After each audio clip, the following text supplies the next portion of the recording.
რომ ნახოთ ისინი იცავდნენ, იყო თუ არა ლიტერატურის დამოკიდებულება, შეეძლო თუ არა ლიტერატურის დამოკიდებულება.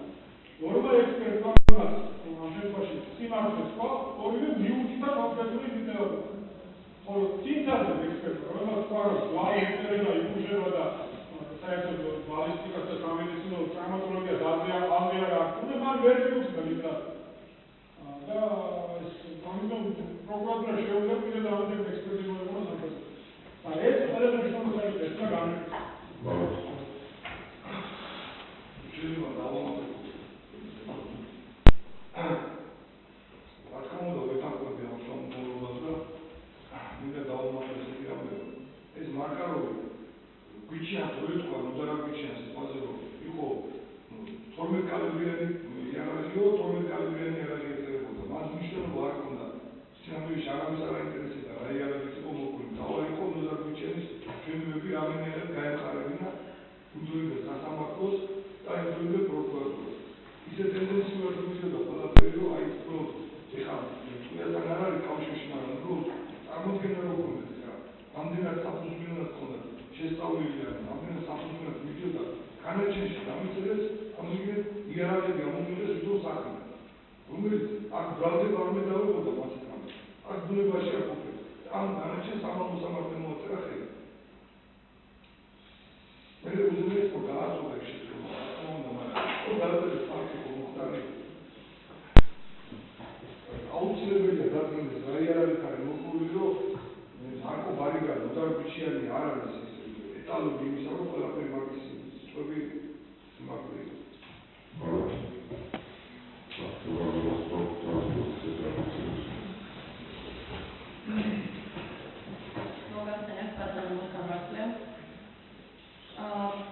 საქართველოს სამართლის აპროცესო კოდექსის 63 მოტივების თანახმად ახალგამომენილ გარემოებათა გამო სახლის განხილვას წარმოებს სააპელაციო სასამართლოში დადგენილი ნორმების შესაბამისად, ანუ იმ წესების დაცვით, როგორი წესად იშლება ხოლმე სააპელაციო სასამართლოში სამართლის დაცვა.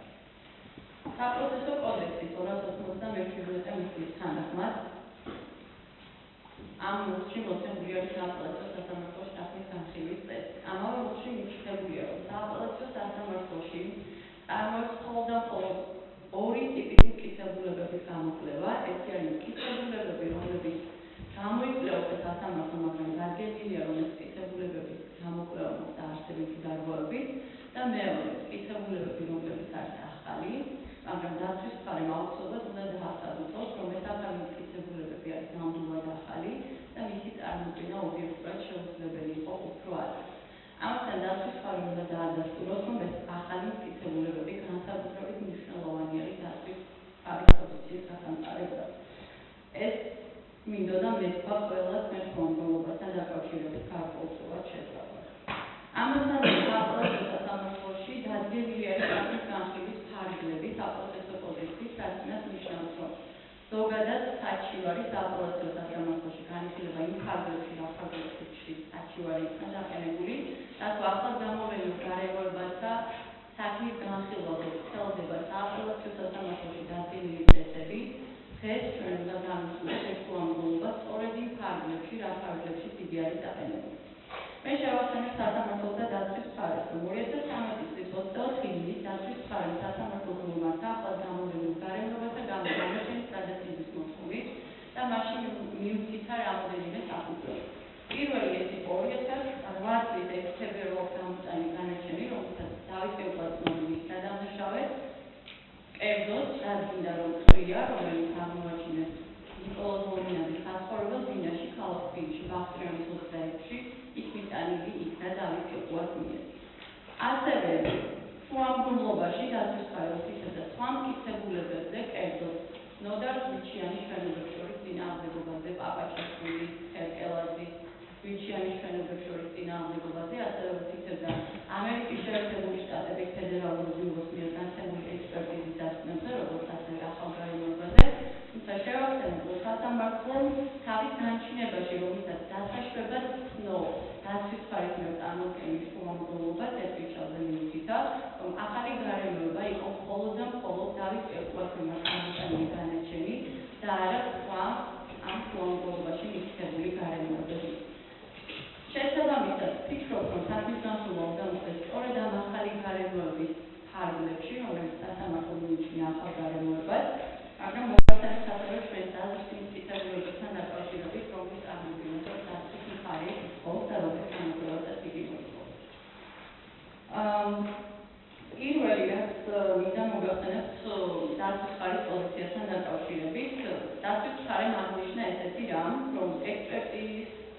ჩვენებების, დასკვნების გამოკვლევა სააპელაციო ინსტანციის სასამართლოში, როდესაც მიმდინარეობდა ამ საქმის განხილვა, მოხდა არსებითი დარღვევის და არსებით დარღვევად მან მიუთითა ის გარემოება, რომ სასამართლოს არ ჰქონდა უფლება თავისი ინიციატივით მოეწვია ექსპერტიზა.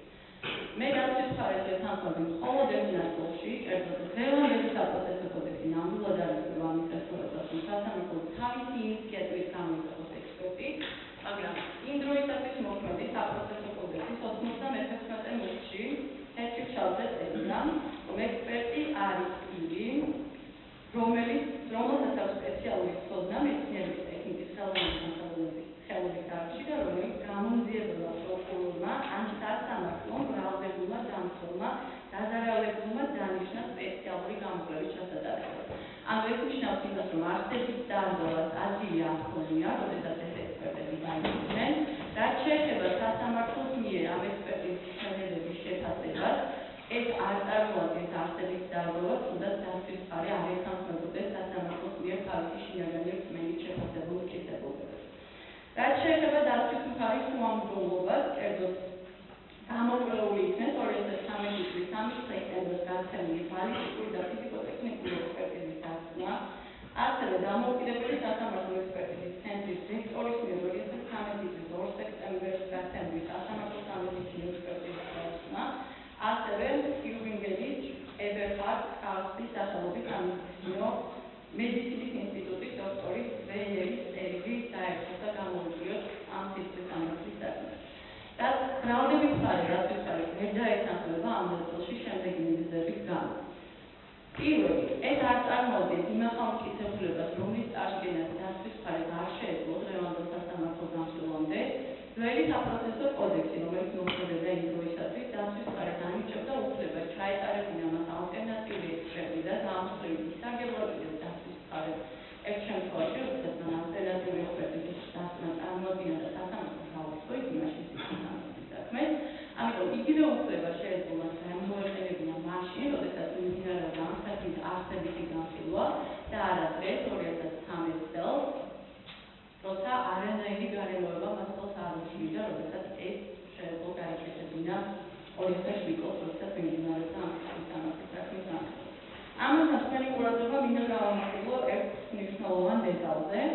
დღევანდელი მოქმედი საპროცესო კოდექსის 152 მუხლის თანახმად, ექსპერტიზის დასკვნა უნდა შეიცავდეს დასაბუთებულ პასუხებს დასმულ კითხვებზე, მაშინ მითითებული უნდა იყოს რა გამოკვლევები ჩაატარა და რა მეთოდები გამოიყენა ექსპერტმა.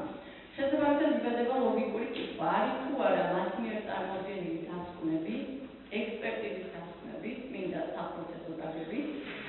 ბრალდების მხარეს მიაჩნია, რომ არა, იმიტომ რომ ის ვერ პასუხობს საპროცესო კოდექსის მოთხოვნებს. თქვენ გადაავლეთ ამ ექსპერტიზის დასკვნებს, ნახავთ, რომ იქ არ არის არავითარი მსჯელობა და მხოლოდ და მხოლოდ ციტატები არის მოყვანილი სიტყვის სამართლის საქმიდან. არ წერია რატომ უარყო ერთი არგუმენტი და გაითვალისწინა და მხედველობაში მიიღო მეორე არგუმენტი ექსპერტმა. განსხვავებით სააპელაციო სასამართლოს განაჩენისაგან, სადაც ძალიან კარგად არის დასაბუთებული, რატომ არ გაითვალისწინა სააპელაციო სასამართლომ ერთი ექსპერტის ჩვენება და რატომ მიიღო მხედველობაში მეორე ექსპერტის ჩვენება. რაც შეეხება წერილს, რომელიც გასწორდა გამოკვლევასაც ითხოვს დაცვის მხარე, ამასთან დაკავშირებით ასევე საპროცესო კოდექსის 71 მუხლს შეგახსენებთ, სადაც მითითებულია, რომ დოკუმენტი არის მტკიცებულება მხოლოდ იმ შემთხვევაში, როდესაც შესაძლებელია სასამართლომ გამოიძახოს და დაკითხოს პირი, რომელმაც იგი შექმნა, რომელმაც იგი მოიპოვა, ან რომელთანაც იგი ინახებოდა სასამართლოს წარდგენამდე. ჩვენ არ გვაქვს საშუალება დავკითხოთ ადამიანი, რომელმაც ეს წერილი შექმნა, ან რომელმაც იგი მოიპოვა, შესაბამისად ვფიქრობ, რომ იგი მტკიცებულებას ვერ გამოდგება. თუმცა ყველაფერი ეს რომ შევაჯამოთ, საბოლოოდ მინდა ვთქვა ერთი რამ.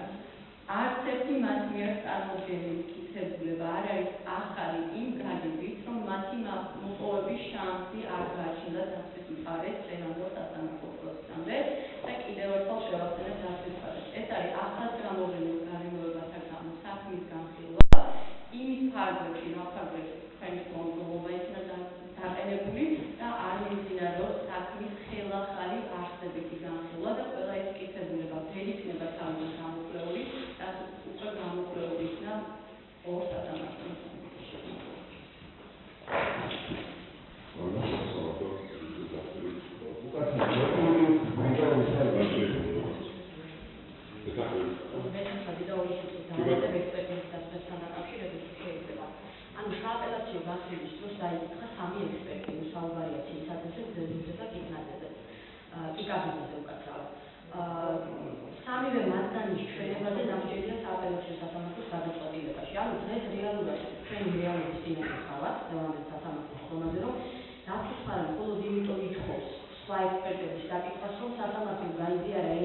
არ აიზიარა მეროვაში. ანუ თქვენ შეგიძლია სასამართლოს შეუძლია რომ განსხვავებული შეფასება მისცეს ამ ექსპერტების ჩვენებას ისე რომ ჩვენ არ მოვისურვეთ სასამართლოს თორმეტ 3, 4 და 5 ექსპერტი. ესეც თქმა შეიძლება უსასრულო გახდეს და რაც თავარია გავხსნათ ახალგამოვლენილ გარემოებათა გამო საჭირო განხილვის ფაქტებს.